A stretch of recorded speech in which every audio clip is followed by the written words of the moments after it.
Dr. Z, on today's show, we're doing part 2 of Bill Belichick's number 1 fan. 102 Bill Belichick facts and 75 notable quotables. My friend, are you fired up? Now, how is that? Has that been verified that you are the number 1 fan? I believe I am America's number 1 fan. And there's somebody out there who's rocking a Bill Belichick tattoo right now who would disagree with me. But the point is, he is a management master, and we're going to break down his management moves. Oh, let's do it. Starting here in about 5, 4, 3, 2, 1, and... Some shows don't need a celebrity narrator to introduce the show, but this show does. 2 men, 8 kids, co-created by 2 different women, 13 multi-million-dollar businesses.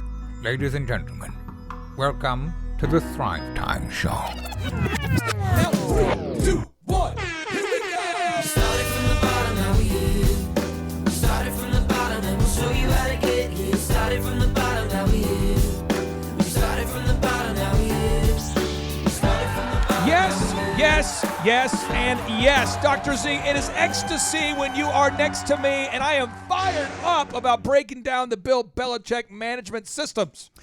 May I ask you an Sure. honest, will you answer honestly? Sure, let's do it. Okay. How many hoodies have you cut the arms off of? 0.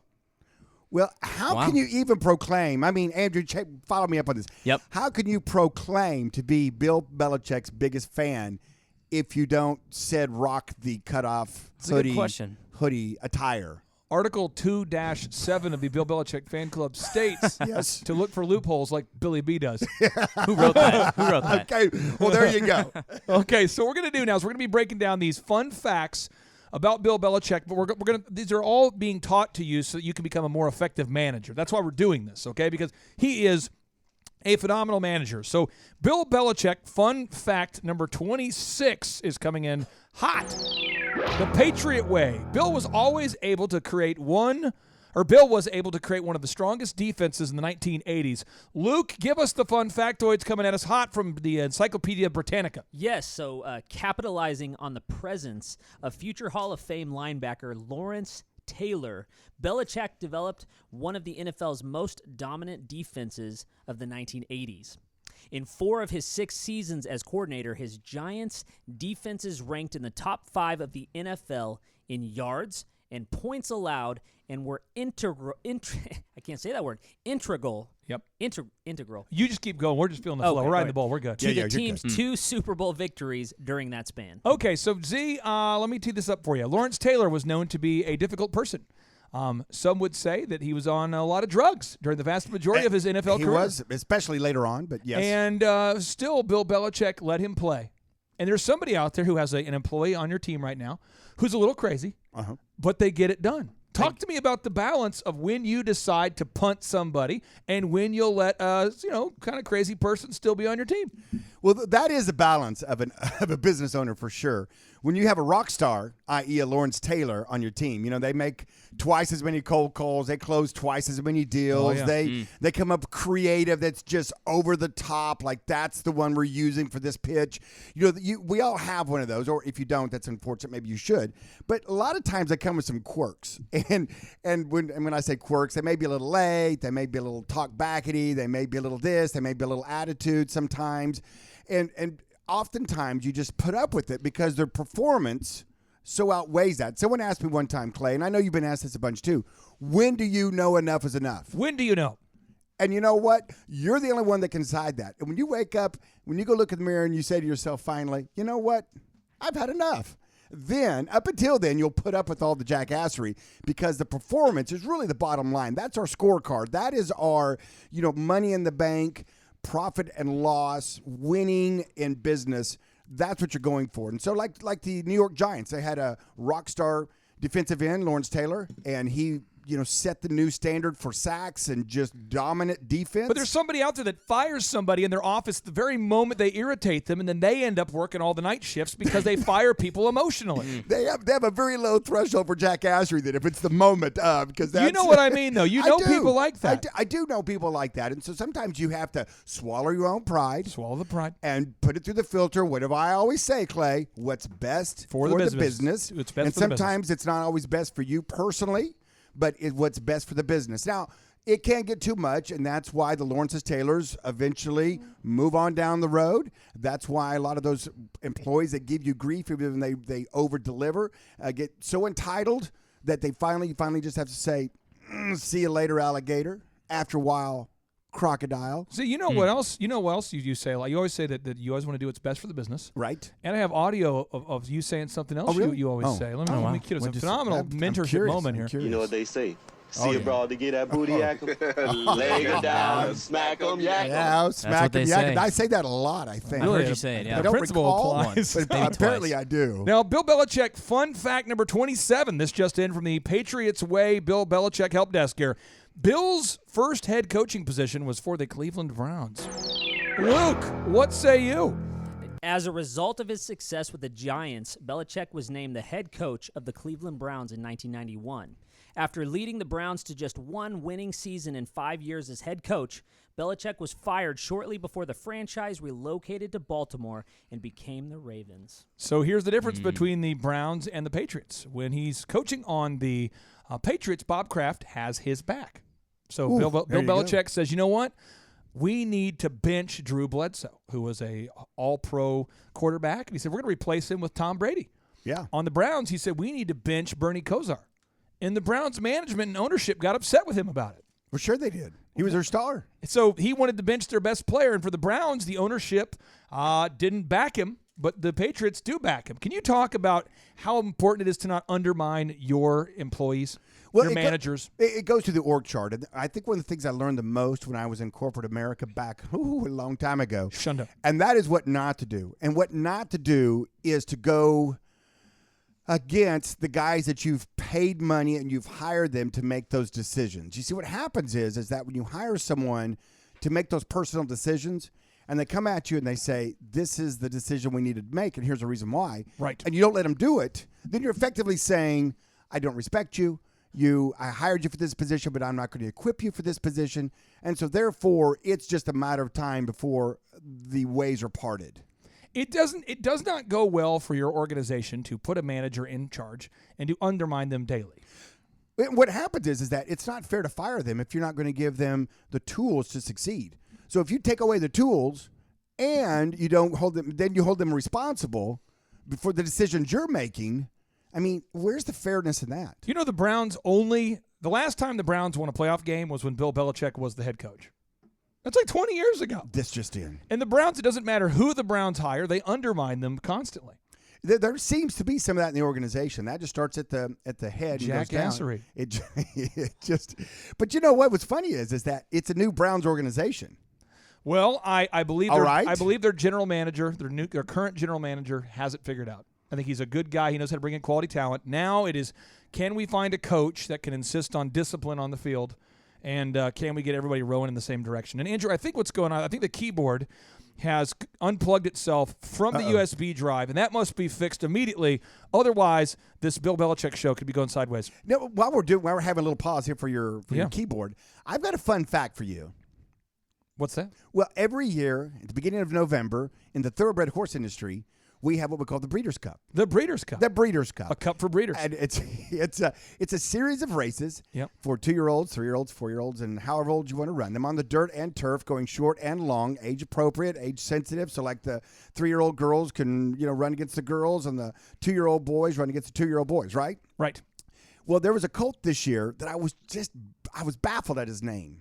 And he was one of the favorites in the 2-year-old boy race. So if he were to win, he would be the early morning favorite for the Kentucky Derby, right? So this horse's name was 8 Rings. 8 rings. 8 Rings. Named after Billy B? Named after Billy B. He got 2 rings with the Giants. Luke just pointed that out earlier on the show. And he got 6 rings so far with, wouldn't that be horrible? I mean, you name your horse 8 rings, and then Belichick wins the Super Bowl again next year. Now he's got 9 rings, and you go to the Kentucky Derby. Well, you got to put that like, kind of horse down. You got to put that horse down. No, You put it down. I guess you could have been prophetic and called him 9 rings, thinking, well, before he's done running, I'm sure Bill will have another. I've got a little bit of a fun story for you. Isn't that cool? 8 rings. That's how he got his name. Can I tell you something about the Breeders' Cup that you might not know? What's that? We have 5 kids. Yes. And typically before, I do what you do to create kids. I'll go yeah. grab this red Solo cup. Oh, yeah. And I'll take a sip of yeah. water or something. Yeah, and I know you're This going. is my Breeder's cup. Yeah. There, your piece, I did not know that. Image. Unbelievable. Wow, you're right. I did not know that. The Breeder's cup. All right. And then I put on 8 rings and get down to business. You put on 8 rings, stretch, and just get after it. Okay. All right. So what we're going to do now, we have time for one more fun fact before we take a quick early break here. Bill Belichick, fun fact 28, the Patriot Way. Bill was a proud member of the New York Jets for one day. For one day. This just in. Luke, what say you? Upon Parcells' retirement from coaching at the end of the 1999 season, Belichick was promoted to the Jets' head coach, but he resigned after just one day at the job, rather than notoriously doing so by writing, "I resign" as HC of the New York Jets on a piece of paper shortly before taking the podium at a press conference and announcing his departure, citing discomfort with coaching a team that was up for sale. Yeah, he just did not want to coach a What, they team. were up for sale, really? There was a lot of speculation the team was going to be sold, and that's what was going on with the Browns. They were talking about moving to the Browns became the Ravens. You know, they were talking about moving the team, and there was just total not. He didn't want to be a part of a team that was like a moving target. See, he didn't want the leadership changing, the ownership changing. Sure. So he was the head coach for a day. So Wow. Now, that's the Jets, right? the Jets. Yeah. I didn't know the Jets were for sale is what I'm trying to say. There was a lot of discussion they were going to be sold. I see. And Wow. so he just did not want to be a part of that thing. So That's kind of crazy. And now, I heard yep. my rumor mill Yep. has a little bit different reason. Okay, what do you got? Was that he was offered the say-so in personnel, and then they pulled that away from him. Is there nothing to that? I that cannot horrible story. I cannot disagree with what you just said. All I could say is that the facts that I have been able to gather for today's show. Don't waste a good. Don't ruin a good But story there's with what you're facts. saying. There's a lot of speculation around that, and I can't hop on a show like this and say you were wrong about that kind of thing. I'm just bringing the hard facts that I can prove. Oh, I can just say dirty little rumors then and not worry about it. Yeah, Perfect. you're totally fine. Now, Yeah. Bill Belichick, factoid number 29, the Patriot Way. A day after leaving the Jets, Bill Belichick joined the Patriots. Luke, what say you? After leaving the Jets as head coach for a day, he took the head coaching position at the Patriots less than a month later. Okay, so think about this. So he left the Jets to go coach the Patriots. All right, so Z, let's talk about this for a second. Let's make this actionable for the folks out there. Why do you, assuming that Bill Belichick really did not want to coach the Jets because he didn't want to work on a team that was moving, why do you as an owner have to decide to set a tone of stability for your team? I mean, why, if you were thinking about selling your business, why do you not want to tell all your employees that you're thinking about selling your business? It causes a lot of unease. And when your employees have unease, I mean, right now, Clay, this is going to sound horrible, but most employees are only working about half the time they're there. Oh, get out of here. Yes. And so when you cause unease, what you're doing is you're giving them more things to worry about, to think about, other than the job at hand that they've clocked in to do for you. And so it starts the rumor mill, and then pretty soon you've got more people around the ice cooler talking about things they shouldn't be talking about, speculating, whispering, and it's just not good for a team. You know, you want to make sure you know where the business is headed and how it's headed and how it's going, and that the owner is going to be there, be part of it, and that's what you signed up for. And so when someone comes in and says, oh, wait, we may be changing things, moving the business, changing what we do, I don't know, something, selling to somebody, and who knows what they're Moving going to do to a with new it. office. I remember we relocated our elephant in the room from 16th in Boston to 17th in Boston, and I can't tell you how many members called and said they had heard we're going out of business.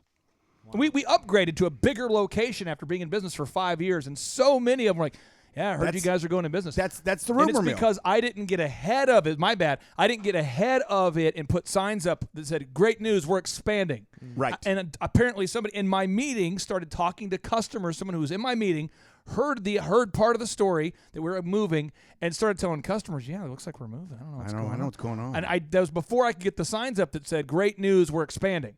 Yeah. And so you just, as an owner, to make this actionable, you have to create a culture of stability, and you also have to have a keyboard that works well. So we're going to take a brief break. I'm going to fix the keyboard, then we're going to come right back. I can hardly wait. Here we go. Oh, I love that transition. Don't you like that old school Batman transition? Yeah, I love Batman. Oh, my God. I am Batman. See, I love this show. We're now going to talk more about Bill Belichick. Facts. Okay, put your pants on. What do you think the relationship was that Batman had with Robin? I think it was What was that relationship where it's like, hey, put on your underoos, buddy. Follow me around. I think I'm not sure if it was a father-son or big brother, little brother, or maybe uncle, I'm just nephew. saying, at what point were you, I mean, if you said to me, Clay, I want you to come over tonight. Okay, cool. What are we doing? We're going to be fighting crime. Okay, cool. But step one, I want you to put on some yoga pants, some tights. And then on top of those yoga pants, put on some, Speedos. And then meet me. I'll be in the back wearing my cape.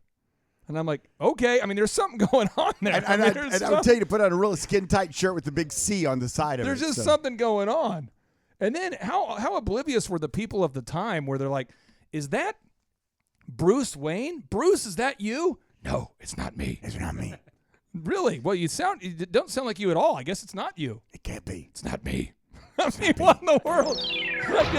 Those are just thoughts about Batman that I have. But let's continue here. So we're talking about Bill Belichick. Is it a coincidence that you thought about Batman as we're doing the Bill Belichick thing? I think you and I have a very non-homosexual Batman-Robin relationship. Absolutely. You know, I think. But at the end of the day, is Bill Belichick like a Batman? Is he like a Batman? Is he like a Batman? Is he a boss Batman? I think he is kind of like a Batman. That's what I'm saying. Yeah, he's great. He's also like a Commissioner Gordon too. You know, he does everything. Wow. Now, Bill Belichick, fun fact number 2, the Patriot way. A day after leaving the Jets, Bill Belichick joined the Patriots. We know this. Now, fun factoid number 30, the Patriot way. He was 5'11" during his first year as the head coach of the Patriots. Luke, what say you? Upon Parcells' retirement from coaching at the end of the 1999 season, Belichick was promoted to the Jets' head coach.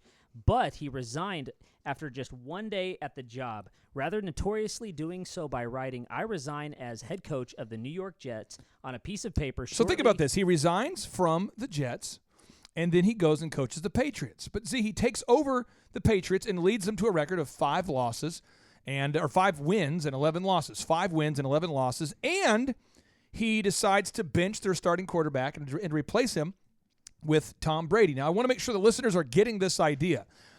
Most owners would have fired their coach when they go 5-11 after benching their best player. Most owners would do that. Correct. This is why I feel bad for Mr. Kitchens, the coach of the Browns right now, because he is leading the Browns right now to a record of, 2 wins and how many losses? 6, I believe, right now. 2 wins and 6 losses. And I don't care if you're Bill Belichick or Jimmy Johnson's first year with the Cowboys. How was that? Jimmy Johnson's not good. So, Z, talk to me about backing the people that you hire to turn the ship around. Well, you have to give them time and the tools to do it. And you've got to back them. I mean, they're either your guy or they're not your guy. And so, or gal, for that matter. So what happens is that oftentimes you're hiring somebody new because there's been some dysfunction and some things that have been done wrong. Right. And that cannot be corrected overnight, usually, most of the time. It takes time to do it. And as long as you see it headed in the right direction, that's the key. Is it headed in the right direction? You know, a lot of times I want to know, like in business, you want to compare year to year, month to month. You want to compare those numbers. And you may not be where you want to be, but are you headed in the right direction? Jimmy Johnson's first year as the head coach of the Cowboys, he led the Cowboys to a record of 1 win and 15 losses. Oh, yeah. That's when they did he have Troy? He had Troy as a rookie his first year, right? I cannot confirm or deny that. You would probably be more Andrew, accurate. Somebody get in there. But I would say this, is that think about this for a second. Again, Z, so many people right now are calling for Freddie Kitchens to be fired, and I'm just saying that we live in a microwave society, and we forgot that even Jimmy Johnson, the great Cowboy coach, the next year led the team to a 7-9 record. The third year, they went 11-5. Right. Calm down. Calm down. Calm down. Calm your jets. Somebody should write this down right now and say, you know what? I need to give my guy some time. I see business owners that promote someone. Andrew, you see this. They'll hire someone to be a salesperson. Yep. And how many hours do they give the person before they're fed up with them? They're tired of them. It's time to fire them. Really, a lot of times it's the first mistake, and then the other bigger thing is the first mistake. Yeah. See, the first time the sales guy doesn't close a deal, it's like, first time. The bigger thing is that there's never any training. and so they're not getting anything. So you have to train them. You have to show them what to do. Oh, but wait a second. Selling's easy. Just get out there and make it happen. Just go do it. Come on now. Been to a Tony Talk to Robbins me about, seminar. Z, how do you I walk on hot coals. talk about training a salesperson? I mean, this is my process I take people through. I say, let's listen to some recorded calls from people who do it well. Then let's watch footage of someone doing it well. Then let's have you shadow someone who does it well. And then let's have you go out there and attempt to do it while somebody is basically shadowing you or auditing. So within a week, you get good. But I see a lot of owners that just throw an operations manual at a sales guy and say, here's the book on sales. And by the way, if you have any questions, read The Ultimate Sales Machine by Chet Holmes and the Bible. Go get them. And the problem started, though. The problem started before the person was hired. Here's what happened. Is that person came in and sold themselves that they were an awesome salesperson, that they could rock this. They were Closing time. One more close to make some Cha-ching. money. I close everybody's face. right. So they come in and they pump themselves up. time. Otherwise, they wouldn't have gotten the job, right? Right. I mean, you don't want to hire someone who comes in and says, you don't really, I know nothing I know about sales. how to make the phone ring. I have nowhere to I know even start. How to make the phone ring. And if you could just teach, take a couple weeks and really teach me, I'm sure I can figure it out.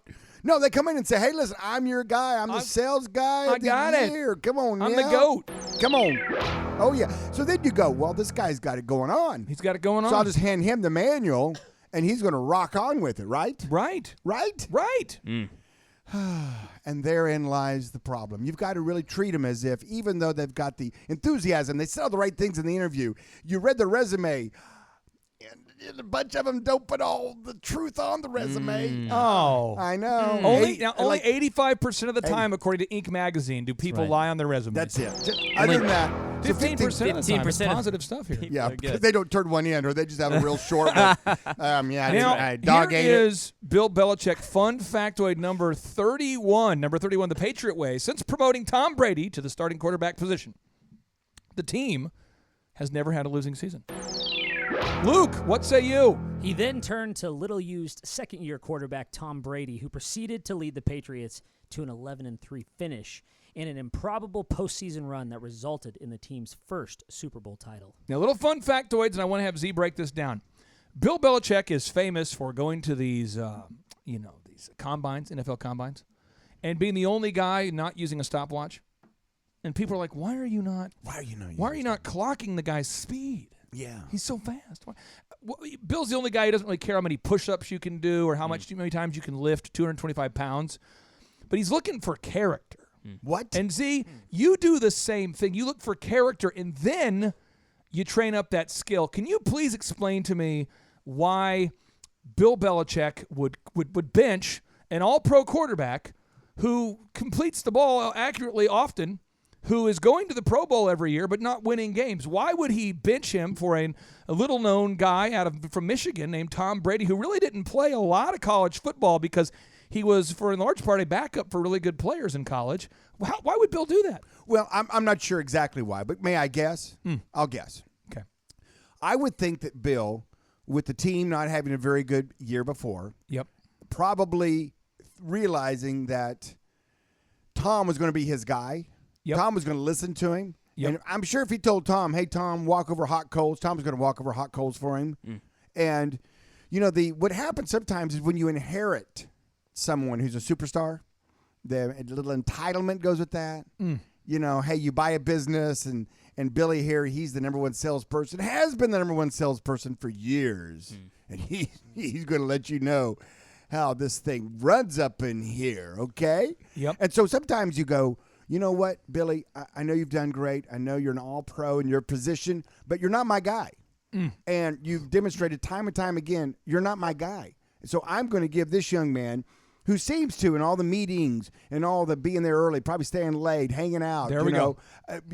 Putting in the effort, listening to me, nodding and saying, yes, sir, yes, sir.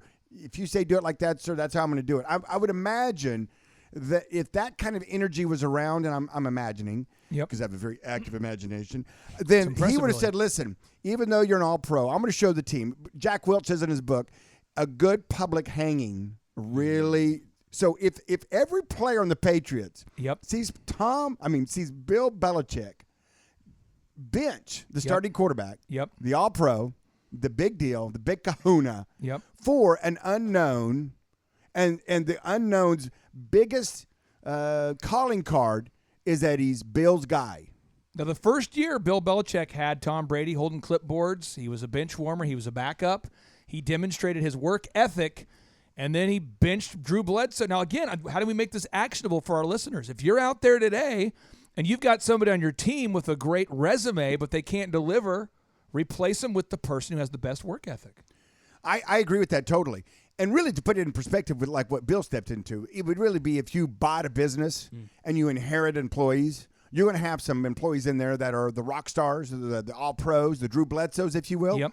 And so you've got to be careful because a lot of times they'll think you're working for them. And I'm not sure exactly what Bill's and Drew's relationship was, but I do know that Bill was maybe a little desperate to get the thing turned around. And he wasn't getting whatever he needed to get from his quarterback. Yep. He was not getting from Mr. Bledsoe. It's interesting because apparently. Drew Bledsoe now comes to most of their games. You'll see him on the sidelines. And it Sure. appears as though he's realized perhaps they've won a lot of Super Bowls without me. Oh. Perhaps. Maybe I should have listened. Yeah, I think there's a little bit of that going on. I don't know, but I feel like there's a little bit of that going on. But it's neat to see the relationship has been repaired after all these years. Now, there's another Bill Belichick fun fact, number 32. This one's going to blow. I think this one's going to blow your mind, Dr. Z. Here we go. Here we go. The Patriot way. Bill Belichick is the only coach in the National Football League who is not a member of the National Football League's Coaches Association. Thus, he does not receive any money, any monetary compensation for the use of his likeness because he's not allowing people to use his likeness. So when you play Madden, Madden 2019, 2018, the only guy you're not going to find in that game who is a coach is Bill Belichick. Thus, it causes him to lose thousands and thousands and hundreds of thousands of dollars actually per year. Currently, the head coach for the Patriots in the Madden game, his name is Josh Moore. He's also had Hal Offermer, Griffin Murphy, and N.E. Coach. Those are just a few of the names because Bill Belichick will not let the game use his playbook, and he will not let the game use his likeness, and he refuses. He's the only coach who refuses to network with the other coaches. He's not a member of the association. And whenever he's been asked about it, he's sort of flirted with the idea that he's trying to beat the other people, and he doesn't see a whole lot of value in comparing notes. Z, does that make any sense to you? Does that do you kind of get his mindset there? I do get his mindset, but I will say this. I know that's been his pattern in the past. Yeah. But there seems like there's a sneaky good coach coming on, a young man. Josh McDaniels is his boy. That's his guy. But Sean McVay. Oh, yeah, McVay, I heard buddies. Sean McVay and him were in the Super Bowl last year. They're buddies. Sean McVay coached the L.A. Rams, Los Angeles Rams. Yep. And I hear that they had some working together at the draft times, that they've had a lot of deep conversations. But let's say why this is, though. My understanding, I've heard multiple interviews with Bill talk about this, but basically, Sean and McVay and Belichick share the same schedule. Those guys both are the first ones to their facilities. I mean, those guys get there at 3 a.m, 4 a.m. They're maniacally obsessive, and I think Bill Belichick sees in McVay a younger version of himself and has decided to help him. But I don't think the other coaches are anywhere near the level of Belichick or McVay. Now, why do you think he's decided to help him? That's a big because he competes against him. They were in the Super Bowl against each other. I think it's because he honestly loves the guy's work ethic. Bill's like fiercely loyal, and I think when he found out how hard that guy works and prepares, I think he just wanted to help him. Really? Yeah. Huh. So Batman Robin here again. I think but again, I mean, I don't think Bill wants to sit down and have like a talk with the coach of the Steelers. What's his name right now, the head coach of the Steelers? Tomlin, probably a great guy. I don't think Bill Belichick has the mental stamina needed to sit there and explain to Tomlin, okay, step 1, don't pay your stars a bunch of money.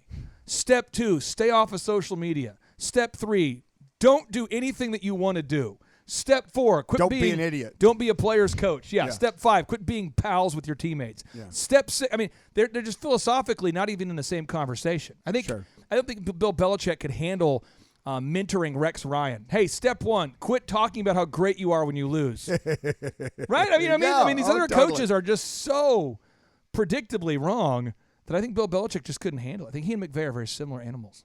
Very similar animals. So I can understand him not wanting to turn over his playbook to Madden organization, Or if I was him, I would turn over a playbook that's not my playbook. Oh, the dirty playbook. the dirty Whoa. playbook, and you're just a playbook. I mean, come on, they're all plays, right? But the idea though that he's leaving all that money on the table because he won't take advantage I of think being around those other coaches just irritates the him. market. I wonder what they do. So probably in the game they have a coach there, kind of face all scrunched up, little cut off hoodie on, and No, it's marching like up and just down the some field. dude in his 30s, it appears, and they just basically because he won't let him use his likeness. Yeah, Also, Bill doesn't like video games. I think he's annoyed by them. I wonder why.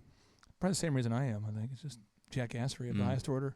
Yeah, Time wasting. time wasting. Nothing's more sad to me than seeing an adult who says, I couldn't get my accounting done. Why? Because I was playing video games. I've heard this. Because I was playing This happens Madden a all lot. night. I'm serious. As recent often, as today. Often, and it's like, really? You can't get your homework done and pay your bills because you're playing video games? The number one rule I taught my children. Well, maybe not the number one, but one of the top rules I taught my children, and they can quote it. They'll know what I'm going to say. If my kids are listening right here now we to this go. Come on. show, they're going to go, "Oh yeah, I know Oh, what yeah, Dad's going to baby. say. I know Can what I he's going to try? say." Can I try? Yeah, Can I guess? sure, please. Work hard, play hard. Well, Work close. hard, then play hard. Right. Work first, then play. Work first, then play. Right. In other words, get your work done, then play. So You don't mind if the you're end not zone getting your dance. work done because you're playing, you've got it backwards. You don't mind the end zone dance. You just want to get into the end zone first. Bingo. Right. There it is. Oh. You don't do the end zone dance on the 10-yard line. Unless you're Leon Lett. Leon Spike, Lett. I love this guy. You see those guys dropping the ball before they get in the end zone. I'm like, dude, seriously? Yeah. You got like 2 more steps. Oh, yeah. I mean, it's crazy. Now, Belichick, fun factoid number 33, the Patriot Way, finding and developing players that nobody else wanted. I've got a big list here, Luke. Go ahead and read the list of people that he has gone after that nobody else wanted who've gone on to be very successful. Randall Gay, Brian Hoyer, Yep, Brandon Bolden, yep, Malcolm Butler, yep, David Andrews, yep, Jonathan Jones, yep, Jacob Hollister, yep, J.C. Jackson, yep. Gunnar Olszewski. Oshevsky, and Jacoby Myers. So 2 of our starting wide receivers are undrafted this year. This year the Patriots picked them up. Gunnar Olszewski from Division II, Bemidji State. Bemidji State. Bemidji. Another example would be our cornerback, J.C. Jackson. He's been doing great. Undrafted. He's one of the shutdown players out there in the NFL, a great defensive player, and undrafted. Jacob Hollister, we've since traded him away, but he did a great job as a tight end, playing there in 15 games as a rookie for the Patriots. Jonathan Jones, another defensive back. They talk about how we have such a great defensive backfield on the Patriots. Yeah. These are all people that no one else wanted. Right. Hey, Luke, check on this and see which NFL team has the most undrafted players on their roster. What Which do you, team who has do you the think most? it's going to be, Clay? I'm going to What's have your to guess? guess the Patriots, but I don't know. Okay. I'm going to guess I the figured you Patriots. would. Now, okay, so we move on to Bill Belichick. Fun factoid number 34 as he looks that up. The Patriot Way. The first coach to go undefeated in a 16-game regular season was none other than Bill Belichick. And in 2007, behind the record-setting play of Brady and wide receiver Randy Moss, who they acquired for almost nothing, a 4th-round draft pick, everyone thought Randy Moss had nothing left. Right. And the Patriots pick him up and just win and win and win and win. Z, how is he able to pick up people that nobody else will? How can he get production out of Randy Moss when nobody else can? Is it because he's a good manager or is it luck? Great leadership, There it is. great discipline, Yep. and everybody else has signed on to those 2 things. Have you noticed how when people work for you for a long period of time, they do a great job, and a lot of times your competition will try to hire them away, and they don't quite get the same production out of them when they leave your business? If they leave my business. Have you ever seen that before, though? Yes. You noticed that? Oh, yes. Someone's like, oh, I got to get Z's top sales guy in here. It's going to change the game. It's a game changer. And then they leave, and they're not that effective when they leave. Well, it's what the thing about it is they go after the troubled players. I'm going to say troubled. Is that the right word? Yeah, troubled. And what they do is they bring them in and they indoctrinate them into the culture. And most of those guys will put them in the locker like next to Tom Brady. Yep. And Tom can sit there and school on them. Yep. I mean, that's what I call it, schooling. Yep. It is. That's Yeah. why Josh Gordon's locker was put right next to Tom Brady there. Josh Gordon's a player he's Right. struggled to stay sober his Right, whole career. Right. And they put his locker right next to Tom Brady, and there he is performing well. Former Cleveland Brown who just couldn't keep it together, and now he's done well. They just recently let him go to the Seahawks And Josh Gordon, I hope you're doing well, my friend, because he's turned his life around. Yeah, JG. It's good to see that. Now, fun factoid number 36, the Patriot Way, a decade of division title domination. Bill Belichick led New England to the 10th straight division title in 2018. Zeke, can you talk to me about why when you're talking about greatness, you look for consistency? Well, that's the only way you can measure greatness. I mean, you can measure a great year. You can measure a winning season. But when you talk about domination for a decade. Domination. I'm going to dominate you. I'm going to crush you. Crush you. And hear the lamentations of your women. And so what happens is that whenever you get rolling in business. Yep. And you're doing well. Yep. It's really yours. Once you get the top, it's really yours to lose at that point. And so when you become dominant in your sector, in your DMA, your demographic marketing area. So let's say you have a tire company, and you sell more tires than anybody, right? Right. And you've worked your way up. I mean, you started off not number one. You start from the bottom. You start from the bottom. Now you're here. And now you're here. Yep. And so what happens is you sell more, you open up more stores, you do more better customer service, your marketing, you got a little hook, maybe you got a puppy in your advertisement, or maybe your granddaughter with a puppy. That's powerful. That's powerful. Yeah, sitting inside If you of have a an tire. attractive granddaughter who's like in her 20s, mid-20s, with a puppy, or an attractive baby. I meant like a small child. No, you know what I mean? No, it's got to be cute. She could be small or and 20. attractive. Right. It can be really cute or attractive. You can't go in the middle. And a puppy sitting in a tire. This is Helga, our daughter. How do you get there? But once you become dominant in your arena, it's really yours to lose. There it is. Because you've done all the steps. You know what to do. You know how to get there. Yep. And so once you've gotten there, it's easy to lose it. But it is. But when you hang on to it year after year after year, in other words, when you sell more tires than anybody else and wherever you are. Robertson Tires. You get rolling with Robertson. Robertson. I mean, that jingle's been stuck in my head. Oh, yeah, I know. I love it. My good friend's Ted Robertson. Every time he calls me, I always answer the phone. Hibden Tires. How may I help you? Oh, that's dirty. And he just laughs. By the way, entrepreneurship really turns me on. Yeah. If you can tell Ted, I've conceived 4 of our kids, the twins, so it's five of the kids, to the jingle of his place there, Robertson Tires. Oh, really? His jingle? I just hit play on something gets going. The pheromones release. Wow. That's Robertson Tires. You roll the I mean, that's hot. I thought you were to say that you conceived in the backseat of your car while the tires that you got from. Well, the service is that fast. Yeah. See, the problem with the service there is too fast. Yeah. Because it only takes like an hour to get the service done at Robertson. Oh, yeah. You're just getting. And I need like 5 hours. You just get warmed up. You're just lighting the second candle then, baby. Okay. It's lighting the second candle. Come on now. Okay, now. Here we go. Now, Shunda. Now, fun fact number 37, the Patriot Way. These guys won the lowest scoring Super Bowl game in history. The lowest. Now, Z, let's talk about this for a second. Why does that speak to the greatness of Bill Belichick when they can win by a lot of points, little points, in a big scoring game, low scoring game? Why does that, I mean, the versatility of how he wins, why is that so magical? It's magical because a lot of people are one-trick ponies. And apparently, Mr. Belichick has a lot of ponies in his trick stable. Did that come out right? Yeah. No, I think, I mean, that came out great. Yeah, okay, good. So, finding different ways to win. Sometimes your granddaughter with the puppy and the tire works. Yep. Sometimes it doesn't. Sometimes you need a monk holding a candle with an air horn. Ooh. And that'll move the needle. Walking into your tire establishment while playing and saying, Sir, Ooh. I'm tired of walking. Can you help me put tires on mine? And then Joaquin Phoenix walks in and says, are you tired of Joaquin? Why? Oh. Wow. That's what you need. Wow. I think we just did 6 degrees of separation to somewhere. I'm not sure where we ended up. Joaquin Phoenix. You want to be on the show. Joaquin Phoenix. He's a great actor, is he not? Yeah, he is. Unbelievable. Now, what's your favorite Joaquin Phoenix movie? Well, I think Walk the Line was incredible. He's just a great actor. You like that better than Gladiator? He's great in Gladiator. He's just great. I mean, he's. It's a simple question. He's a method actor, so he freaks me out a little bit. You know. Have you seen the new one with the Joker? I haven't seen it yet. Have you seen it? No, I have. I've seen people that I know people who've seen it, and I don't think I would like it. Why is that? Because it's like very, very good acting, but it's a little dark. I don't like movies that are dark. Yeah. I have to end with like a good thing that happens. Oh yeah. Like like an Adam Sandler movie where he, Oh, where no. he sees the penguin. No. Where I see The what's Ridiculous going on Six here. was so good. The I watched Ridiculous that. Six. I watched that. It was so good. The Ridiculous Six. Fine. Have you seen fine the- It's a- gentleman, it's a fine film. gentleman. Have Which you one? seen The What? Ridiculous Six, Z?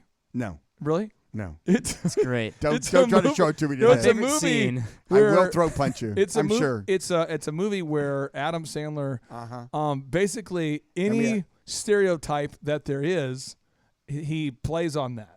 So there's stereotypes of every kind of person in the world, and he just plays on it. And so it's offensive to every single person who watches it. You're Perfect. describing every Adam Sandler movie ever. Yeah. But what he does is Perfect. there's a scene where there's this guy. There's a gang of guys, and they all wear patches. And so one of the guys is like, "Well, why do new you guys guy. all wear patches?" And it's New like, guy. "Well, to be in the gang, you have to pluck out one of your eyes." With a spoon. With a doll spoon. And his other eye he can't use. And so they're like, we've all done it, And the guy's like, "Really?" And they go, "You got to pluck out your eye if you want to be in the gang." no. Well, he only has one good eye. So they make him pluck out his good eye. No, pluck out the bad one. And then after he does it, then they point out to him they're just kidding. Like in the movie. He's like, wait a second. Oh, see, that's Adam Sandler for me. But it's so good. I need that. Life is so dark. See, it lifts me up. It's No, those there happy were moments. some funny moments. I know. I like to pick on Adam Sandler, but it just seems Oh, like it's that just every good. movie, it's the same. No, it's the same It is the formula. same. He's the same It's an person. immature. actors. It's an immature Every- man finds a woman that's unbelievably hot, and he has to woo her and wow her despite being mildly. And yet he's still stuck in like a junior high locker room doing fart jokes the entire show. And then there's 80s And music. then all of a sudden he comes to find out she loves fart jokes, and this is the one for him. And then there's 80s Zohan, music. yeah. Oh, yeah. And then there's like cameos from like Shaquille O'Neal or Yeah. McEnroe or somebody yeah. famous. They just randomly show and he, up. and he Pop up. always sings a song in every movie with that same little silly voice that, it's like, okay, if you can't sing very well, then just don't sing. We get it. But See, that, oh, Christmas tree, oh, Christmas Okay. tree. What you're doing right now is I'm gonna here. You sing along with me. We'll sing along. Let's sing along. Christmas tree. Oh, Chris. Yeah, that's Adam Sandler movie right there. Here for we go. you. Let's sing along here. Let's just. Oh, no. Are you actually playing a song from him? Here we go. I'll get your medicine when your tummy aches. Build you a fire if the furnace breaks. So See, look at this. There we go. be so nice, growing old with you. Come on, Z. Oh, Christmas tree. Oh, Christmas tree. Kiss you, give you my coat when you are cold. Need You. need you. Okay, I take back everything I've ever said about The Adam Sandler. remote control. Control. Oh, that's big. Oh, When a man gives up his remote control, you know that's love. Okay, we're That's moving love. on. We're That's moving love. on. We're moving on here. We're gonna. Maybe we need to do a show dedicated to Adam Sandler, man. But the Break world- down Adam Sandler. You and I who can just we can passed just cage $4 fight. billion of career box office This sales. is true. It's unbelievable. It's the same movie every time, and it's so good. I love it. It's I'm the stuck. same- I can't get out of it. I'm trapped in the Adam Sandler Film It's Festival. a loop. It's a film, though. It's not a movie, It's a Andrew. film. Well, It's I a film. promise you have film. contributed more than I to the $4 billion. I promise you that. Meryl Streep, Daniel Day-Lewis, Joaquin Phoenix, Adam Sandler. That's the your Mount top Rushmore four. of actors, yes, actresses. Yes, you're right. You're Phenomenal Right. what It's he hard to does argue there. with that He kind of belongs at logic. the top. It's hey, what'd you find out? What team has the most walk-ons? So I couldn't find a current list, but last season the Rams were actually at the top with 20 Undrafted? undrafted who were on their roster. But I did find out something very interesting. Okay, That yeah. The 2019 NFL rosters by original draft slot is made up of 30% undrafted free agents. So 30%. 30% of the NFL is made up of undrafted football players. This just in. Now, Wow. So Bill one out of Belichick. three. That's pretty big. Fun factoid. The Patriot Way. Stephen Belichick is now the safeties coach for the New England Patriots. Stephen is Bill Belichick's son. Bill has 3 kids together with his wife. He has Amanda, Stephen, and Brian. And Stephen attended the Rivers School in Weston, Massachusetts, where he played lacrosse. and was an all-league honorable mention selection in his senior year. And then he went on to attend Rutgers University, where he played lacrosse as a defensive end and long stick midfielder from 2008 to 2011. And then he was a long snapper for the Rutgers football team under Coach Schiano in 2011. On Thursday, May 10th, 2012, Steve Belichick was hired to be on the New England coaching staff as a coaching assistant, a position which he would serve in for 4 seasons before being named as the safeties coach prior to the start of 2016. And the New England Patriots now are known to have the best defensive back in football, which is coached by none other than Bill Belichick's son, Steven, who's rocking a mullet as of right now. Have you seen his haircut? No, I haven't. He's rocking a mullet. Is it better than our boy at OSU? Look, no, it's not that good, but it's a thing where he's flirting with disaster right now. He's going, my dad's got the hoodie. My dad's got the hoodie thing. I've got to figure out my move. Oh. And so somebody said, get the Billy Ray going on. And he's like, so he starts playing that achy breaky heart song in practice or something, and all of a sudden it occurs to him, I need a mullet. Look at that. Look at that mop. Look at that wig. You seen it? Steve Belichick. Steve Belichick mop. I don't see it. Oh, it's worth it. Steve Belichick. Look at that. Oh, you see the lettuce? Wow. Ooh. Wow. He needs to come to the Elephant in the Room. He needs to come to the Elephant in the Room men's grooming lounge and get that thing tamed. Chop that mop. Tame that wildebeest. That's unbelievable. You see that Yeti on his head? Waterfall. First haircut for only $1. It's beautiful. Let me pull it up here. This is a. Here we go. See, I'm Googling right now. Stephen. Mine's going slow or something. Belichick. I got it right here. Here goes Steve Belichick hair. Look at this. This right here. This says to you. This says to you. So he went with the. This was his look. This was his look. That was his look. And now let's see 2019. Where's the. Look at that. I mean, he has an interesting kind of a flow. He's like an urban ninja almost. And he looks like he looks like his dad. Look at him. Look how mad he looks all the time. He looks mad. He looks. I want to find his lettuce though. That's almost beyond a mullet, isn't it? I mean, it's like beyond a mullet. I mean, I wanna it's a find mullet by definition, I guess. I mean, short up front and long in the back. Yeah, I want you to see the haircut. I mean, it's. But is it really short up front, or does he just have it There all? it is. See, there it is, right here. He just did this. Look at this mop. Look at him. There he is. You see that mop? Will have a good lettuce right there. And Andrew, by the way, I still can't type on the notes, but I want to, so I'm going to just do a little copy and paste action here. But we're gonna have to get spiritual about this here when we finish up here. The listeners, they demand a great show notes. I'm going to give it to you, but I'm going to have to click copy and paste old school. It's a little work today. So here we go. Now, Bill Belichick, fun factoid number 39, the Patriot way. He trims down the fat to avoid information overload. Z, think about this for a second. Tom Brady has pointed out that Bill Belichick researches until he cannot research anymore. But then he breaks down the information into something you can actually do. And this is what Tom Brady says. Tom Brady says, I would always say sometimes coaches give you so much information that you can't retain any of it because it's so much. I think what he does is he trims the fat. He gets to the meat of what we're trying to do. He doesn't confuse you. He doesn't tell you things that may never come up. It's not information overload. Belichick has a less is more teaching style. See, talk about the genius of being able to take a big complicated idea and make it simple. If you're a manager and you're an owner, why do you have to take something complicated like how search engines work and make it simple? If you want anybody else on your team to figure it out or to do it, you've got to make it simple.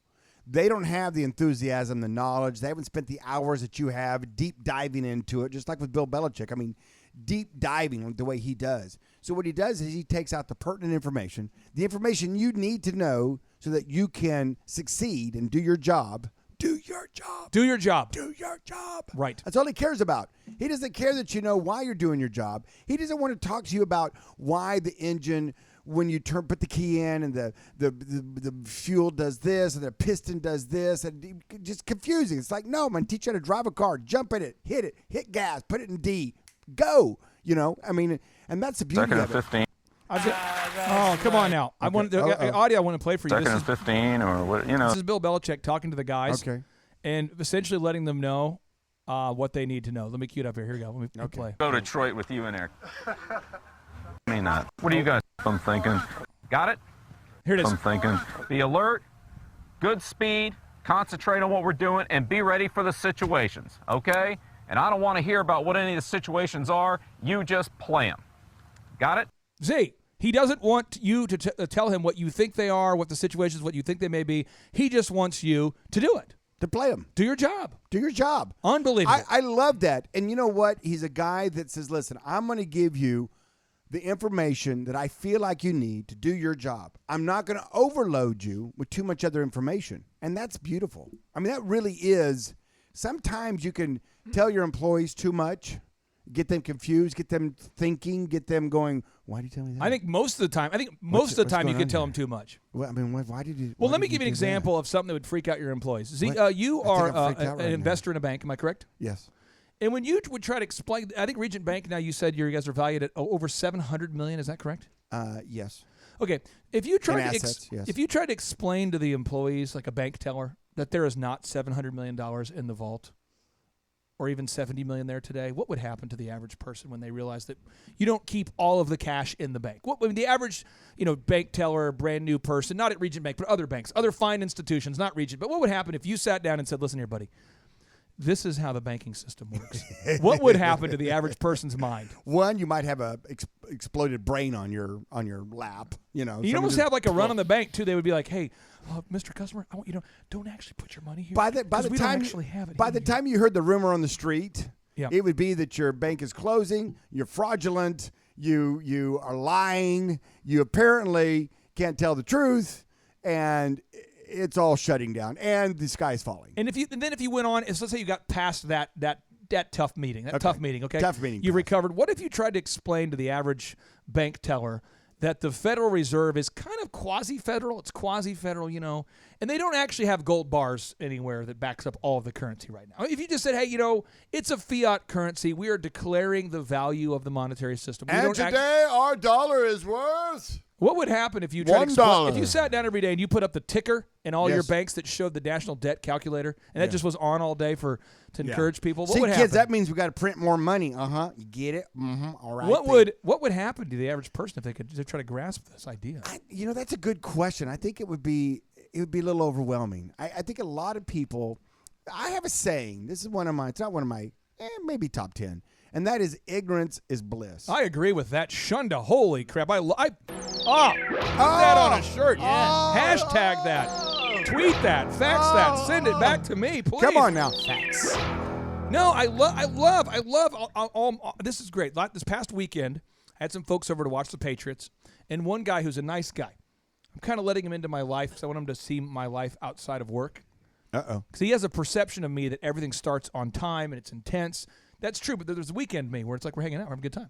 You're like a normal dude. Yeah, we're Well, petting chickens, watching the Patriots. I don't know that I'd ever use normal. I'm sorry. That's just kind of a stretch. He said something that really I could tell he needed to learn on Sunday. Yes, what's that? He said, "How many burning fires are going on right now that are for sure going to be in your inbox when you open it up on Monday? Like, how many do you think are in there?" And I said, 30. He says 30. I said, it could be 20. But Andrew, you see Mondays. I mean, Luke, you've seen Mondays. I'm like, it could be 30. It could be 50. I don't know. And he says, "But how do you not check? How do you not?" I go, "I don't want to ruin my weekend. You know what I'm saying? I want to have some Olive Garden salad." And the breadsticks. Don't forget the breadsticks. But he was going, "You don't ever check that thing?" I'm like, "No, because that would ruin my day." I mean, there's horrible things all the time. Don't go in there. So I don't check it. Ignorance is bliss. Now, Monday, knowledge is not bliss. No. Knowledge spells action. And Luke asked me today, he said, "Is it worth it? All the trade-offs?" And I told him, "No, it's a Monday. It's not worth it on a Monday." It's not For worth me, it at all. that's why I turn my phone off all weekend. I turn that thing on Monday. It's a laser show. See, if you ever turned your phone off to have a great trip, and you come back and you turn on that and you just get all those urgent messages floating in, email, text. You get those things? Yes. No. And sometimes when you're out of the country, it turns off automatically. But it is. But you've got to know when to unwind. And so many times it's so crazy. Yep. As you're listening to your message, you have this fire. I mean, barns on fire, dogs and cats living together, acid rain. It's the end of the world as you know it on Friday. Yes. And by Sunday, it's all taken care of. Oh, So wait, never mind. Let me tell you something that happened over the weekend that I thought was hysterical, but weird. Okay. I don't check my voicemails, but I do look at the text messages. Okay. And the text message, and I'll be very vague so no one can guess who this is, but a man who's not a client. I know. Who's not a client reached out to me and said via text, "Do you guys still do XYZ service?" I didn't get the message because it's Friday. On Sunday, somehow it's become hey, I paid you a lot of money over the years, buddy. I would expect you to be at least responsive. I need to know. And I guess this person wants me to somehow install a massive phone call center system at their current business. Because back in the day when I ran Make Your Life Epic, when I first started coaching businesses, I would do that. I would come to your office and you could pay me like $1,000 a month. We would do IT support for you, make your computers work. Sure. And I did that for 10 clients for 5 years. But that was a long time ago, But this dude is pissed. And it almost got funny because it's just really, really wants that answer. And then, again, but I just enjoyed knowing that I didn't have to experience it all. So I called the person today, and I act as though I haven't got the messages. So I'm like, what's cracking? So I missed your call. Yeah, you missed my call. I've been calling, texting. I've been finding another vendor. I found another vendor that wants my money, okay, that's going to do the IT. Okay, I found another vendor. Okay, right. okay. I don't need you, okay? Okay. Well, I don't do that anymore, right? Huh? It was just beautiful. Beautiful. But I could have been pissed all So weekend. good. You could have been. You could have been trying to find him. Voice tag, phone tag. What do you want to call it? It's just I don't know. What do you need? What do you want? Well, I don't know. What do you want? What do you Put a need? bid. Give me a bid. I don't do that anymore. Well, you used to. Yeah, it's beautiful. It's beautiful. Now, fun factoid, Bill Belichick, fun factoid number 40, the Patriot way. Bill Belichick chooses the players, balances the budget, and coaches the team. Luke, what say you? Bill earned a college degree in economics upon his graduation at Wesleyan University in 1975. Bill Belichick is one of the rare NFL power figures who does double duty as both his team's head coach and its general manager. Andrew, what percentage of the time do you run into somebody who we meet who's a great person, great guy, great woman? American. They have a great idea, and they don't feel called to do their accounting. Oh.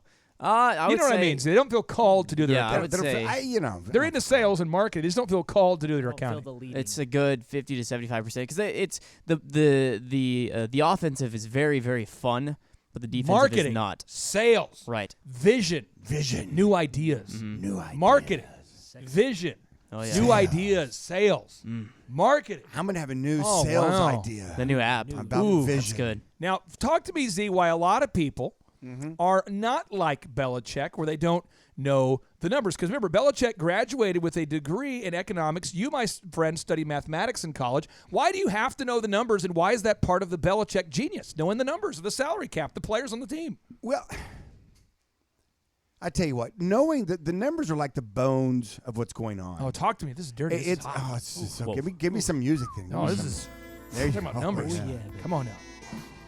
I tell you what, you gotta check that foundation. And if you don't know what you're building on, it's liable not to last. Ooh. Babe, you got to clean it up. Other people can hear. And I thought it was interesting watching the game between the Patriots and the Ravens. The announcer was so hip, and that was who's the guy that used to be the wide receiver for Cincinnati Bengals? Great announcer. What's Chad his name? Ochocinco, No, he's an announcer for NBC now. Bengals receiver. Yeah, he does the Sunday night Collinsworth? games. Chris Collinsworth. I love that guy. Great voice. Great guy. Yeah. But he was talking about that, the percentages of going for it, and the percentages of the chance of winning, and all these all these breakdowns, all the numbers in the game. And he was talking about Harbaugh, the coach of the Ravens, was a fanatic study of them also, and that he goes by it. And if someone said, listen, this is the you have a better chance of doing this than this, then he goes with the better chance, period, every time. He's just sold out. He's a stat guy. He's a stat guy, sold out to it. He's not this emotional guy, and he relies on that. It's got him a Super Bowl victory. It I has. think that's got him 2 Super Bowl victories. And he's on his way right now. But the point is that you have to have a plan, and knowing the numbers, it's kind of funny, Clay. But when you do that, it's just like this peace comes over you, because you go, you know what? The hard decisions are made for you in life. That's another one of my big sayings, by the way. Yeah. And a lot of times, let the numbers do the talking. Don't let emotion get up in it. Should I go for this on 4th and 1? Should I do this in my business? Can I tell you Whatever something it that's is. dirty? That's dirty. Oh wow. Dirty. Sure. Ray Dalio who, if you Google search this guy, Ray Dalio, Dalio, I started hearing more about him about probably a decade ago, and I just kept researching this guy, and he's kind of blowing my mind because he's very, very, very successful, and I didn't know who he was, and I'm like, how do I not know who he is? This guy, basically, Ray Dalio decided to, make sure you watch that outlet there. This guy, Ray Dalio, he decided to do research because he figured out that there's certain investments that work every time if the math works. There are certain fundamentals. So, when he's thinking about investing in a business, he would ask people the same questions, and then he would have to make the decision. And he thought, you know what? That's kind of tiring. So check this guy out, Ray Dalio with Bridgewater Associates. It's a large hedge fund company. Yeah. He turned it into a formula, and you just plug in the data, and then he goes, yep. Or nope. Now, Warren Buffett, I read his book, Snowball, and this is something crazy that Warren Buffett does every day. He does not go to Wall Street, but yet he controls Wall Street. Remember, Warren Buffett has huge stocks in Coca-Cola. Oh, yeah. Huge stocks in Bank of America. This is what Warren does. Warren memorizes the value of 100 companies a day-ish and what they would be worth if they were like, he memorizes the price at which it makes sense, where the price where it's so low they couldn't possibly lose money on the deal. So if the company calls it a cigar butt, but he says a cigar butt, if you pick up a cigar butt from a guy who just smoked it, even though it's gross, you get maybe 1 or 2 more puffs left. Yeah. So he finds the cigar butt value of like 100 businesses a day on his own. Warren, he has a little yellow pad. These are his words. These are Warren's words. Yeah, cigar butt. What he does is he writes it down. He writes down the value, and then he watches the ticker, and just off of memory, looks at it and goes, he calls Charlie Munger, who, by the way, is his partner, who gets a small percentage of every sale. Charlie Munger, who's worth $1.9 billion. He calls Charlie and says, this is who he calls, by the way. He calls Charlie. Charlie, I want to buy this many shares of Bank of America. Now, people would say, sir, the Great Recession is occurring. The economy is falling apart. Are you sure you want to buy? Yep. And that's how he does it. Right. And he says he does not go to Wall Street because he's not interested in what the herd has to say because they're all wrong. So he says, I set the trend. I don't look for the trends. So Warren, though, knows the price. Well, Ray Dalio's as smart as Warren probably, but doesn't have that kind of memory. So Ray thought, let's make a program that calculates when we should buy.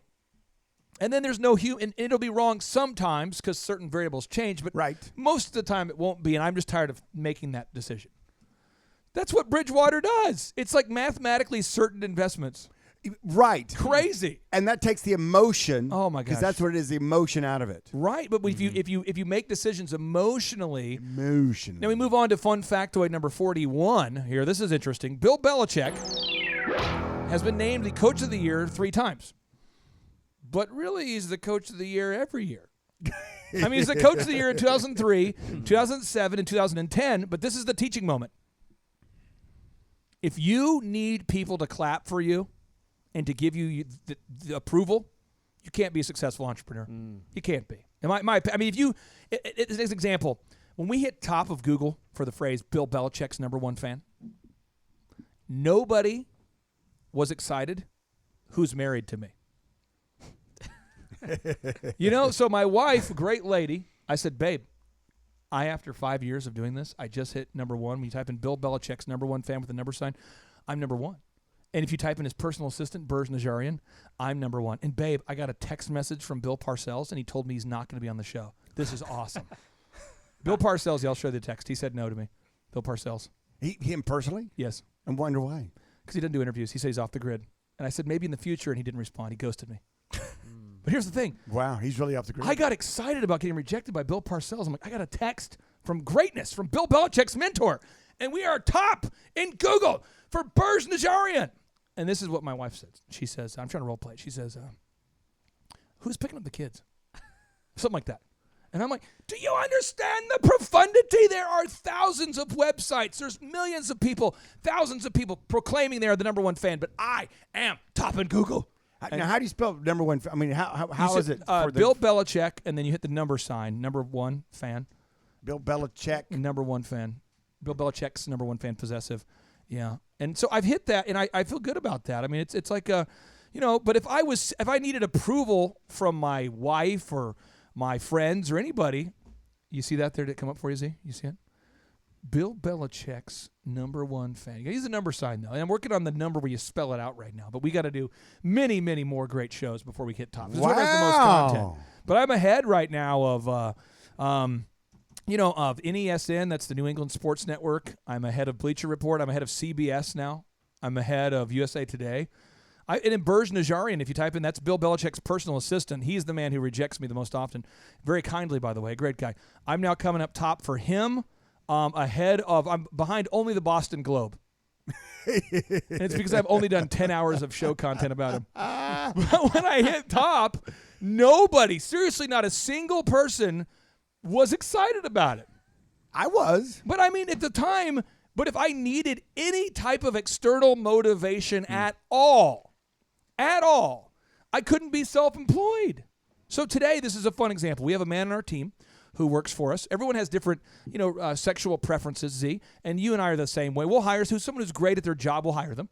And this person has a different sexual preference than I have. So we hire the guy. He does a great job. That does a great job. It's exciting. We have many people with many people in our companies have different sexual preferences and orientations. I don't even know I don't ask. I don't care to know. Well, the only reason I know is because some people will bring it up, okay? Oh, okay. So I had a customer call me for one of my companies who said, I want you to know I will not be doing business with you anymore because you refuse to hire members of the gay and lesbian community, is what he said to me.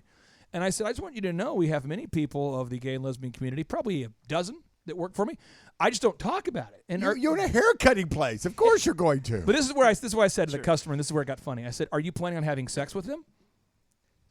And he goes, what? And I said, I mean, unless you are, it doesn't matter, right? I mean, what are we talking about here?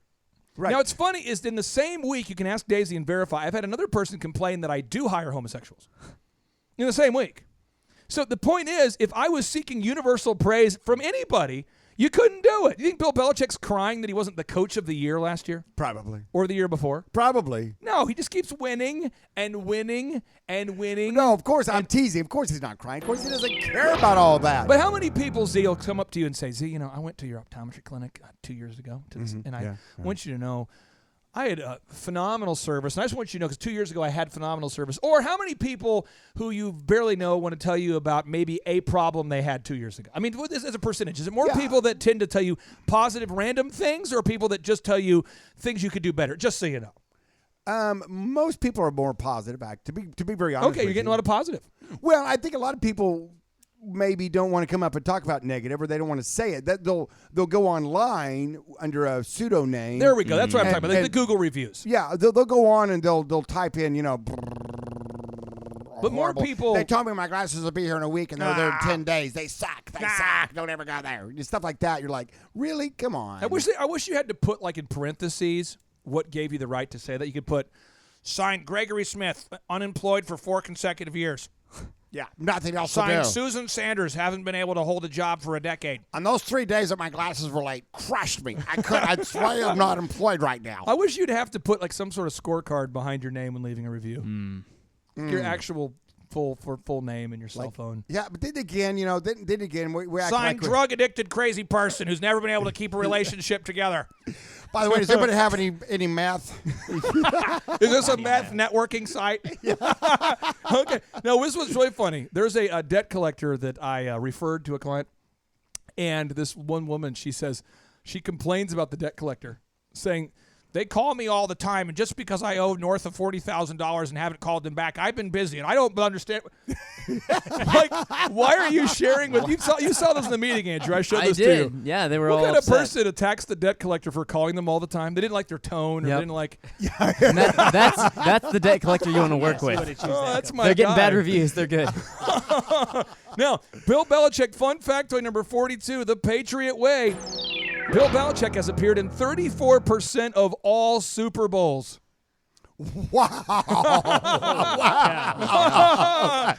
Now, let's talk about that for a second. Wow. I see a lot of business owners, and Luke, you can speak to this maybe. I see a lot of business owners that say they can't find good people. Have you ever heard that kind of idea? Oh, absolutely. Andrew, have you ever heard this idea people can't find good people? Yes, Pretty sir. much everyone we talk And see, I remember back in the 90s. Back in the day. Back before the 90s. Back before millennials. Before the 90s. No, this is like 1999. Back before smartphones. 97, 98. Andrew may not remember. People would tell me, because I was a DJ, I started a company called DJ Connection. I would go to chamber events to network.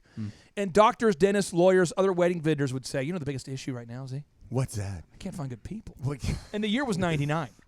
So I thought, you know what? I'm going to implement the strategy that, Google does, or the strategy that Disney does. I'm going to start the group interview. I'm going to interview a lot of people at one time. Right, yeah. And I haven't had a hard time finding people since that time.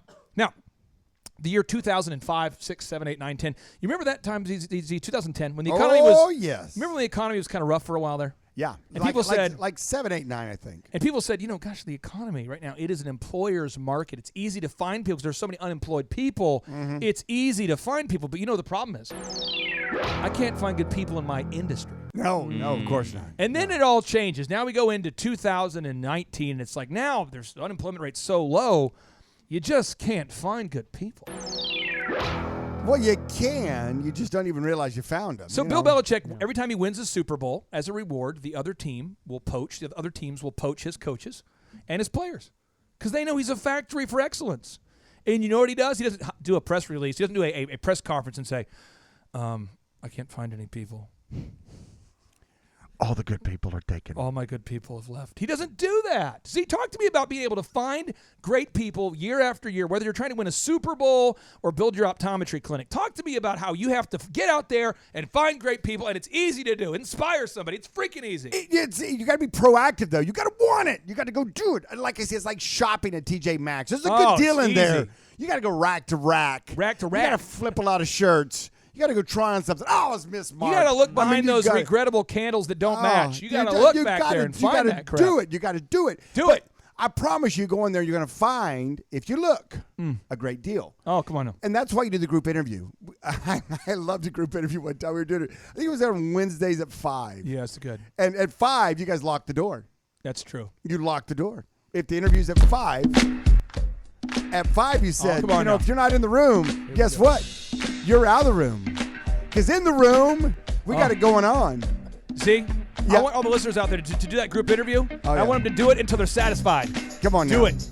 Do it. Just do it. Satisfied. Come on Just do it now. Come on. Do it. I'm going to play this for a good minute. Everyone do the group interview. Schedule that thing. Here we go. And I love pulling up that night. Do it till you're satisfied. There you go now. There was a couple of people that were outside the door with their hands looking in like, what's going on in there? What's going on? I think they're doing it. I think they're doing it until they're satisfied. And I walked up to them and I said, may I help you? And they said, we were a little bit late. Oh, a little bit late. Can you let us in? And they thought that you were also applying for a job or something. They didn't know you. Do it. Just do it. I said, well, you're not going to be satisfied tonight. Because I'm not letting you in. You obviously now, real quick time out. Somebody's going to say, I did a group interview last week and I didn't find anybody good. And then I would say, do it. And do it. And do it till you're satisfied. Come on now. Do it. Do it. Oh, man, this song gets me going. Satisfied. Oh, come on now. Do it. Oh. Do it. I'm going to reverse my vasectomy Where's that tonight. Breeders' Cup? Come on now. Hallelujah. Pull out that red cup again. See, where's that pocket knife? Let's reverse my vasectomy right Come on, right now. here. Satisfied. Is that how that works? Do that, by the way. Andrew, go boil some water. Give me some towels. Here we go. Come on now. Do you remember when you pulled the stitches out of Tim Redmond's back? Oh, yeah, it was awesome. Oh, my gosh. I think we just violated a HIPAA rule or something. We were in the office, and Tim Redmond had surgery on his back. And he had staples in his back, and he's like, I got to leave here to remove these staples. And he's like, well, I'm a doctor. I can get it. And you removed them with scissors. It's like an itch. It's like an itch. Oh, I can get it. Oh, you know what? He was satisfied. Whoa. Oh, yeah, now do it. But you got to do Right it out of every his back. week. You have to do it. See, you got to do it every week. Every week? Every week. Some people want to do it like 1 week. And then stop. Here's the deal. It sounds kind of weird as you get bigger and you start growing. You can kind of see it. But even in the early stages, you want to do it. Too satisfied. That's on my mind. No, you can't get it up. Do it. You want to do it. Then you say to yourself, well, I don't have an opening right now. Come on now, preach that good news. But here's the thing you got to understand. You're going to have an opening before you even know you have an opening. Oh. And now you're going to have an employee to fill the opening before you even knew you had an opening. That's right. And then, Z. Hallelujah, Z. Preach it. Shout out to Kanye West. Jesus is King album. Go buy it now. Yeah. That's great. Oh, there we go. And then when they walk in your office and they tell you how much they love you, and they give you a box of chocolates, and on top of it is a "I'm leaving you" letter. It's been the best 2 weeks of my life. I'm not going to give you 2 weeks, by the way, but I got to go for this opportunity. Your competitor hired me away. It's been great. You're the best boss. I love it when they say you're the best boss ever. That's the kiss of death. Oh, yeah. That's the kiss of death. So then what happens is you're the best. They leave unexpectedly, and then you got the scramble. Now you're in scramble mode. You're the best girlfriend ever. That's why I'm not talking to you ever again. You know what? Or the girlfriend line is like, honey, you're just too good for me. You're just too good to be true. It's not really you so much. It's me. I'm working through some things. I'm going to have to say goodbye to you. Now, see, I have a question for you. What? Bill Belichick, fun factoid number 43. Okay, 43. I'm going to paint you into a corner here a little bit. Okay. Are you a fan of mystery shopping? Yes. What is mystery shopping? Explain to the listeners what it is before I tease out this fun factoid number 43. Well, mystery shopping is when you actually hire someone to walk into your business and act like they are a customer. And they're taking notes. They're letting you know later on what their experience was. Do you mystery shop the other guys too? Oh, yeah. Oh. And part B in mystery shopping is when you actually yourself or somebody that's close to you that you've hired or you've paid or you've given them some form of reimbursement to go in and basically spy on your opposition. So they go in and go we through the endorse process. this move. You and I endorse this move. Oh, absolutely. We are on the record. We endorse this move. Absolutely. Which is why Bill Belichick is my favorite. Bill Belichick is America's #1 mystery shopper and learner of sports sign language. Yes. Uh-oh. Luke, please read the good news about Bill Belichick and his ability to mystery shop the competition. Yes, New England Patriots coach Bill Belichick was fined the NFL maximum of $500,000 Thursday, and the Patriots were ordered to pay $250,000 for spying on an opponent's defensive. Now, please let me explain to you what this means. One, he had to get a guy to film the opposing team. Two, let me tell you how detailed he had to be. Yeah. Two, the person filming had to understand the sign language and then relay it via microphone into the press box so that the press box could then take that signal and send it to Bill Belichick, and so that Bill Belichick could then send it to his linebacker. You know how fast that information in a matter is? of seconds. So this is how it goes down. It's like the opposing coach might say like blue 32. So the coach says blue 32. So the videographer has to go, they're calling a blue 32. And then the press box goes, they're calling a blue 32. And then Bill Belichick goes, they're running the ball to the left. That's how fast that happened. So three different communications. And this kept happening. So what happened is the other team, the Jets, are calling a play. And they would call the play. They covered their mouth. They're calling the play. And off to the side, someone's filming. They're seeing the hand signals. And Bill Belichick knew their playbook so well that he'd go, they're running the ball through the 3 gap to the left and go. And then they would just be there every time. And they're like, how in the crap does he know what we're doing? Well, it turns out that Bill Belichick had been doing some research. Some mystery shopping. I mean, think about that. And the thing is, they actually grabbed the camera. They found the camera. They grabbed the camera. And they watched. And there it was. Bill Belichick paid 12% of his income that year, which, by the way, was $4.2 million. And this is $4.2 million before taxes. So after taxes, you only get to keep $2 million. So he just lost a quarter of his income. But that was a good move. That's some good mystery shopping. Well, and he's such a fan of the Jets, I can see why he would have enjoyed stroking that check. But here's the thing about it is, folks, if you're listening out there going, well, why are you trying to get us to do something illegal? It's not illegal in business. Illegal. It's not illegal in business. You could go mystery shop yourself. Now, if it was illegal, we would stop doing it. You can mystery shop your competitors, which I really want you to go do. Because what happens is you get to see firsthand what they're doing. Yep. And then therefore you can say, hey, is that something I want to defend against? Or is that something I want to be proactive against? Is that something I want to even incorporate in my own business? There's a business in Tulsa right now that I mystery shopped recently that really has a very effective plan for marketing. I just don't agree with it with my personal ethics, but it works very well. Okay. Can I explain to you the move? Sure. It's called Booba-mageddon. Booba-mageddon. So you walk in there expecting to meet somebody who will greet you, and you discover a booby trap. A booby trap. It is push-up bras and cleavage for all of y'all. You know what I'm saying? Like, you walk in there, and it's like a buffet, And you almost, it's like, Jerry Seinfeld explains cleavage like looking at the sun. You don't Right. want to look at it because you just want to look away because you burn your retina. Sure. So it's there for you, and it's like it's peripheral. your I mean, periphery. it's your peripheral. So you're kind of like you try to look away, but the person, they're pushing it up. They're saying, look at our package options. Look at our package options. Look at what's And on so display. I was there like, hey, you're waiting. This is how they did it. This is the lady says, so your wait will be about 10 minutes.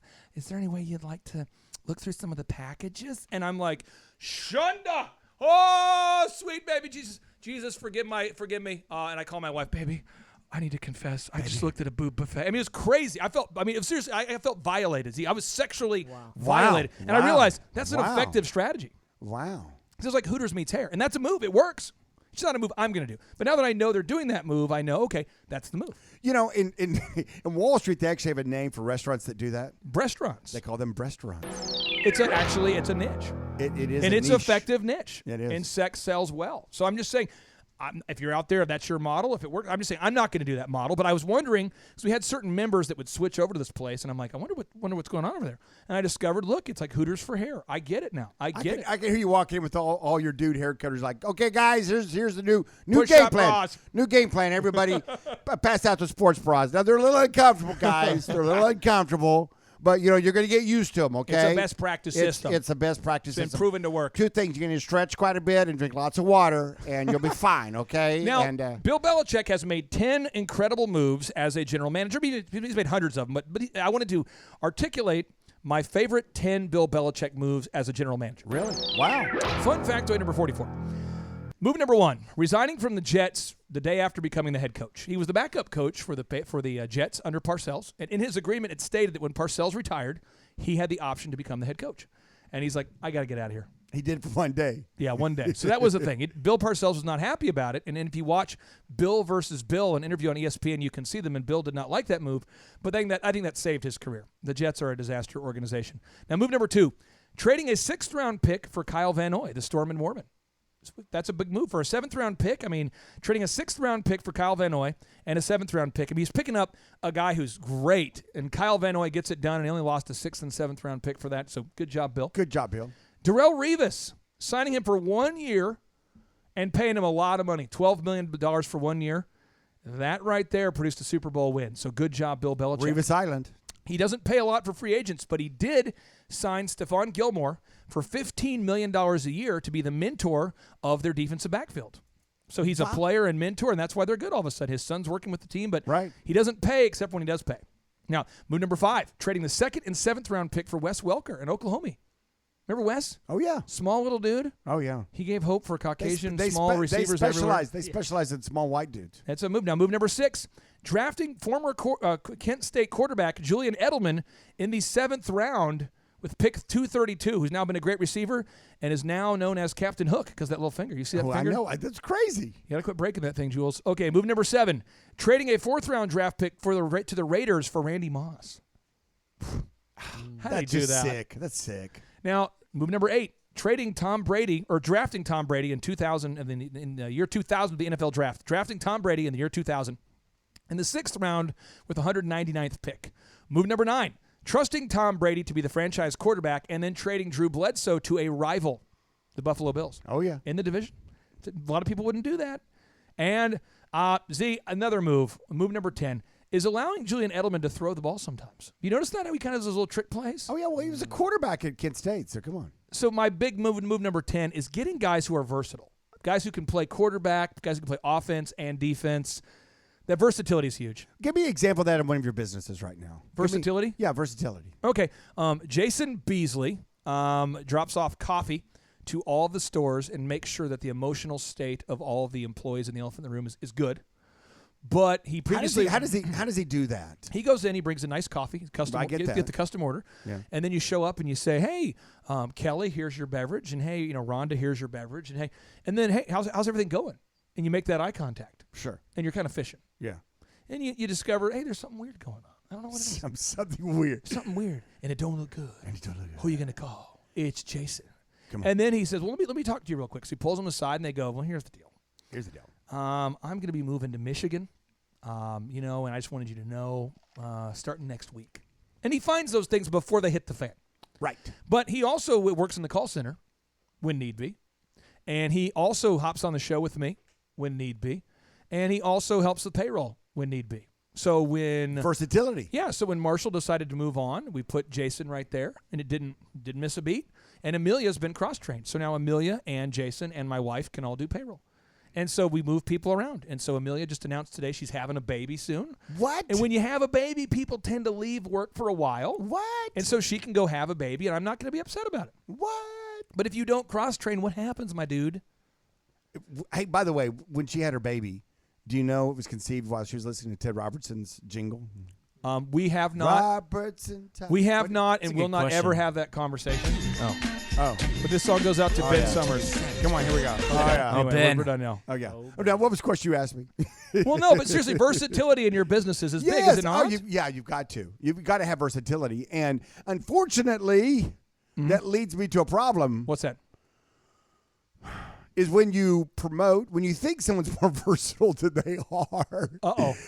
It's an uh-oh. Yeah, when you promote them or you think, oh, you do this so well, and you do this so well, you must be able to do this so well.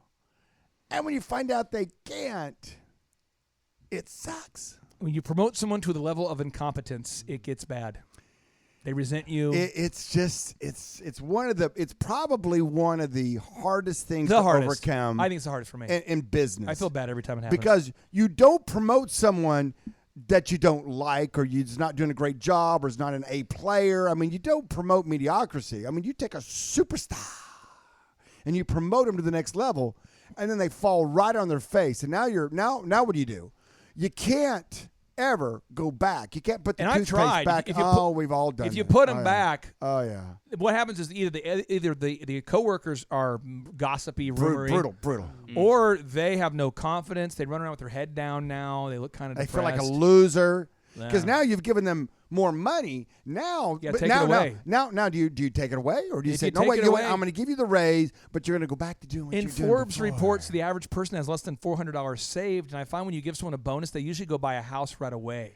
Or a car, Right away. or Something big with yeah. payments right away. Yeah, right away. And now they can't make the payments. Yeah.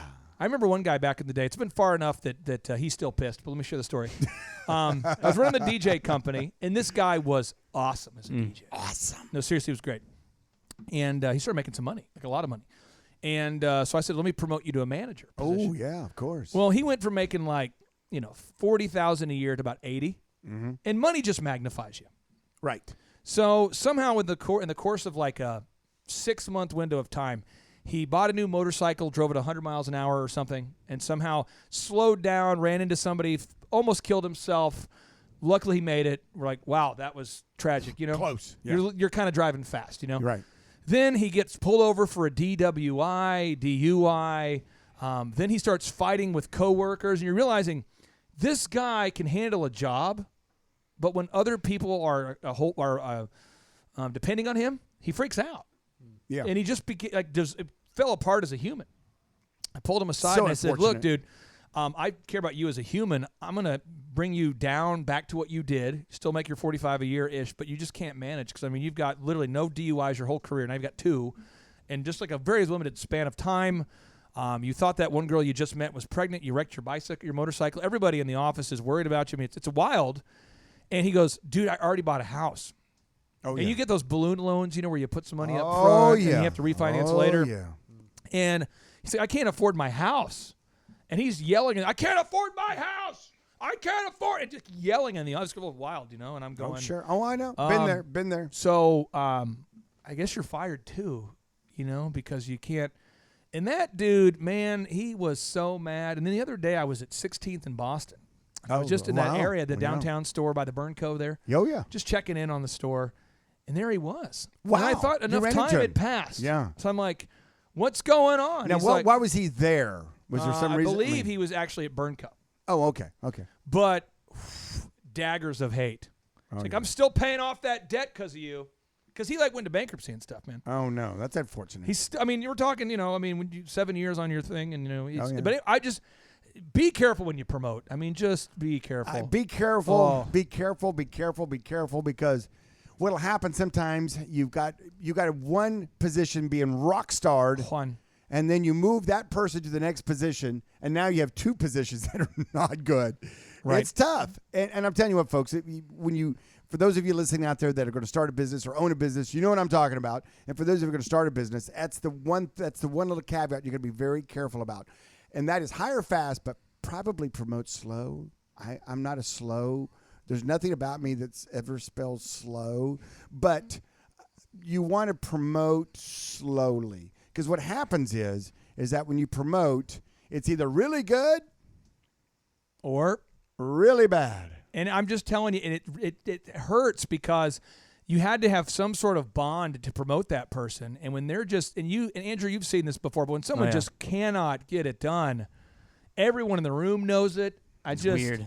It's a weird vibe. So It's homework for you, folks. This is show 2. This is part 2. Part 2 of the Bill Belichick Management Mastery System. Here, this is years I've spent studying Bill Belichick, researching him, listening to podcasts about him. I'm trying to give you everything. It's a little weird. No, it's weird. And let me tell you something about the weirdness here. We also have You heard that. 78 Bill Belichick quotes after we get through the 102 facts. That's all. Oh, wow. So what I believe we have here is the Bill Belichick Encyclopedia. I'm talking about. There we go. I did the math on this. It's going to be about 20 hours of content that will be released at whatever times John thinks makes sense. But there's so much management goodness here. And that's why we cheer for Bill Belichick. I'm not from New England. I'm not a big fan of the weather, Tom Brady. Do you even like lobster? I do a lot, yeah. Oh, well, then I there you love go. lobster. There it That's is. probably I'm the going to have it combination. tonight. Freaking hey, I'm having it right now. Come on, I deserve it. I got to treat myself. Where is the lobster? I'm doing it tonight. Vanessa, where's the lobster? Unbelievable. Unbelievable. Okay, well, I don't here's have what a we're big going to do fat here. lobster in front of me. Thrive Nation, I want you to take some notes today. Think about what we learned today and go, how am I being a non-effective manager? Because what if another coach took over the Patriots roster today, same players, do you think they would do very well? I think it depends on the coach. I don't know that they would do as well as Mr. Belichick does, but I think that if let's say, for instance, something happened to Mr. Belichick and he could no longer coach, and his son stepped in, or one of his assistants that had been with him for a long time, I think there'd be some continuity. I think it'd probably take maybe a couple of seasons for it to all fall apart, but because you've got a lot of guys like Tom Brady that have been in the program long enough, they're going to be around, they say, for a couple more years, that have enough of the DNA. And that's really what you want to do.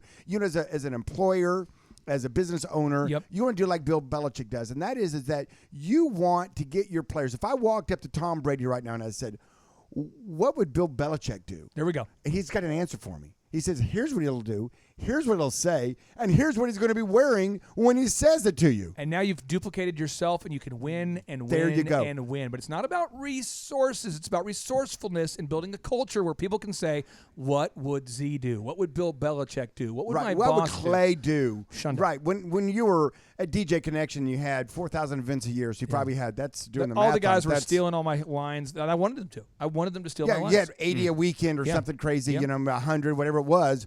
You could be anywhere. So you try to put as much of your DNA into each one of those guys as possible. Try to dummy down. Give them what they need for the show. Here's what you need for the show. Here's what you need to do for the show. Here's your show list. Here's what you do. I got it all mapped out for you. Here's what you say. Here's the jokes you even say. And when you say them, right? You've got it all mapped out. You're trying to Clay, duplicate yourself as much as possible. And that's what Bill's doing with all of his players. He's trying to get his DNA into them. So I think my point is that if he left, it'd be a year or two, and then it'd go down. Now, because Z, I think there's enough of his DNA in that building that it'd survive for a year or two. There's a lot of DNA on the show, and we're going to make sure we end the show with a boom. But I want you to know, Andrew checked before the recording today. Okay. No one has deflated your mic. Are you sure? Because so it's going to be a hot mic still. It seems a little soft. I don't know. We're gonna count to we're gonna do 3, 2, 1. We'll do a boom, but it's mic's still hot. Are we going to get to the deflate gate eventually? Oh, eventually, yeah. Oh yeah. Here we go. Well, hang in there, folks. 3, 2, 1, boom.